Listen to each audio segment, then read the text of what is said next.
तो आज हमारे पास है गाय कोहेन की किताब the Bible of options strategies.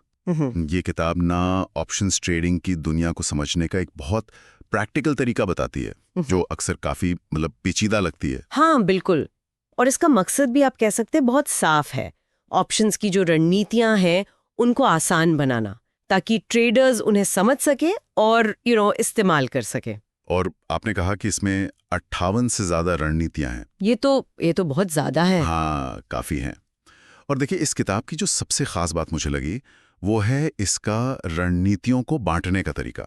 लेखक में हर स्ट्रैटेजी को कई पैमानों पर परखा है। अच्छा, जैसे कि ट्रेडर कितना अनुभवी है, मतलब नया है, थोड़ा अनुभवी है, एडवांस है या एक्सपर्ट।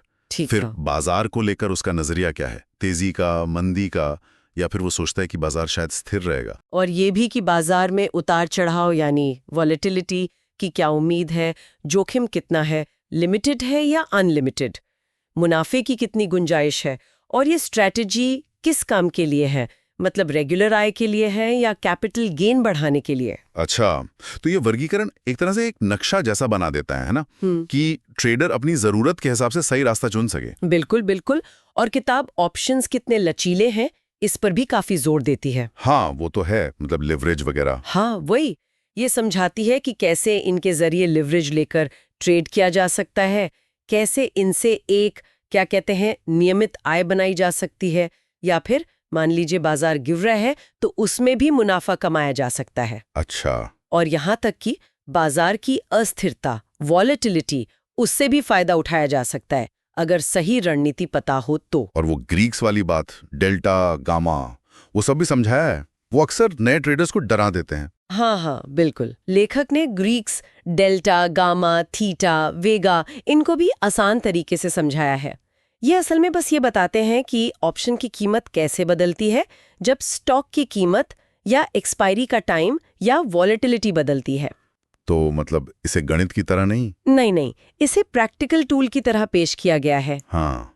और लेखक का जोर विजुअल लर्निंग पर भी है, मतलब तस्वीरों, चार्ट्स के जरिए समझाना। हाँ, वो समझने में आसान रहता है। बिल्कुल, ताकि कॉन्सेप्ट दिमाग में बैठ जाए। तो ये कोई भारी भरकम अकादमिक किताब नहीं, बल्कि एक फील्ड गाइड जैसी है। समझ गया। तो ये सिर्फ रणनीतियों की लिस्ट नहीं है, बल्कि उन्हें समझने और चुनने का एक पूरा सिस्टम है। इसमें कोई ऐसी खास बात या रणनीति है जो आपको लगता है कि ट्रेडर्स को अक्सर चौंका देती है या जिस पर ध्यान नहीं जाता? हाँ, एक दिलचस्प पहलू ये है कि किताब साफ तौर पर आय उन्मुख रणनीतियों और कैपिटल गेन वाली रणनीतियों में फर्क बताती है। जैसे कवर्ड कॉल, जिसमें आप अपने पास रखे स्टॉक पर कॉल ऑप्शन बेचते हैं, ये आय के लिए है।